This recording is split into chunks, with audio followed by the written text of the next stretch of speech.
Hey guys, it's James, and today we're looking at Jeppy, and I want to see how much Jeppy we need to own to hit that $1,000 a month in dividends. Jeppy is the third ETF on our list of our 30 ETFs we're going to analyze to see how much we need to own to be able to hit that $1,000 a month. We previously did Devo and JEPQ, and today we're looking at JEPI. We're going to take a look at how are they reaching that dividend yield number, take a look at their historical yield, see if it's going up, if it's going down, or staying the same.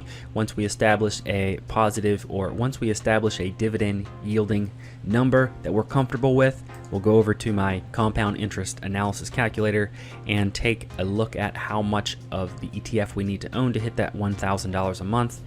And then we'll round up the video with comparing the ETF to the S&P 500 index. So starting with Jeppy today, let's go over to Jeppy's website.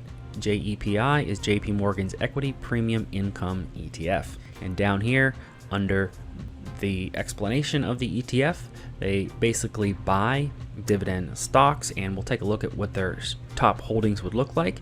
But they employ a proven bottom-up research process with stock selection based on their proprietary risk-adjusted stock rank. So it looks like they have some type of proprietary selection process where they choose high dividend yielding stocks. And then it also looks like they have an options strategy where it allows for extra income generation that adjusts with the market. If the market's going up, or if the market's going down, or if the market is flat, they will adjust their options strategy. And what I also want to point out on their website is they claim to have a 12-month rolling yield of about 6.99%. And down here, they have a comparison of other dividend paying or yielding assets, and they're saying Jeppy is around a 7.35 down here on this graph. But we'll take a closer look at this over on Seeking Alpha. Before we do that, I want to take a look at some of their holdings.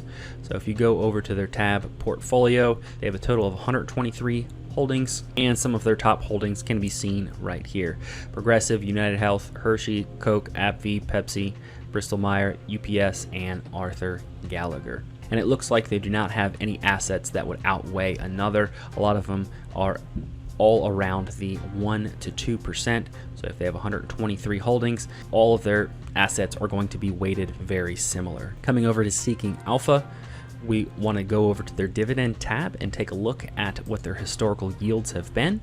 So we go over to the dividend tab under dividend scorecard. First thing I want to take a look at is their 12-month trailing yield, and it looks like it is 10.25%, which is a little higher than what we saw over here on their website at 7.35 or 6.99. And then we come over to the dividend yield tab right here. They started paying a dividend in May of 2020. After about 12 months, they hit an 8% overall 12-month dividend yield. The stock price started to go up, with the dividend payouts being about the same. The dividend yield started to take a dip. So that's where we get that about 6 to 7% number on their website. They're being conservative, but you can see that the dividend yield has been starting to rise over the course of 2022. Come over to the dividend history, and you can see starting January of 2022 that their dividend yields have been quite significantly higher compared to the past 2 to 3 years, with the highest payout being in June of 2022 this year at 62 cents. So we do see their yield going up slightly with the market being down. So as you recall, over on their website, they say they flexibly adjust their option strategy with the market. So currently we are in what they call a recession technically and a bear market. So they are adjusting their option strategy to be able to produce the highest yield possible. So coming over to our spreadsheet, what we need to do is determine a good dividend yield number. So the yellows are our inputs and the greens are our outputs, but we are looking at this section right here for this video. So if we had JEPI and we just have a placeholder for an S&P 500 fund, JEPI, we come down here, the fund stats, dividend yield. On their website, it was 7%.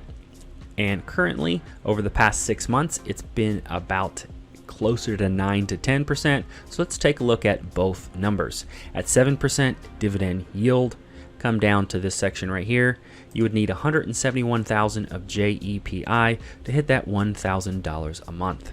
If JEPI can continue their very good options strategy and having a better payout, we can assume that their dividend yield would be increased to about that 10%. Coming down here, you can see then if that were the case, if they were able to continue that 12% 12-month trailing yield dividend yield number, Jeppy, you would need around 120,000 of Jeppy to hit that $1,000 a month.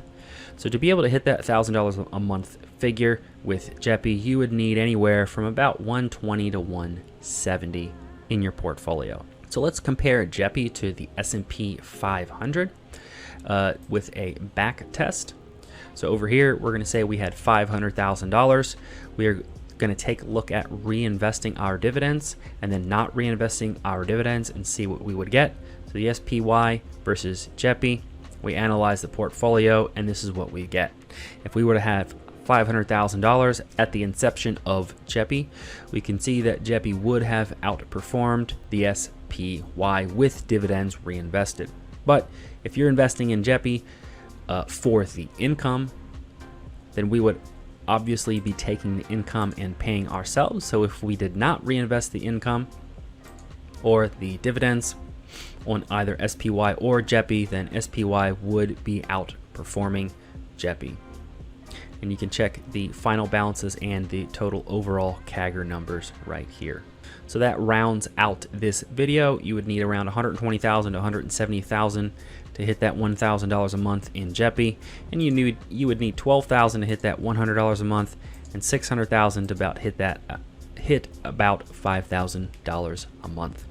If you guys want access to this calculator to play around with the numbers yourself, compare two different ETFs or securities or stocks to side by side, change their fund stats, change your growth and contribution numbers, and then you could check out your portfolio value over the course of 10 years and how much income you would be receiving if you reinvested the dividends or you did not reinvest the dividends, what your portfolios would look like. And I offer that over on Patreon. And with that, that concludes Jeppy. Head down into the comments and let me know what you thought of this video, and thanks for watching.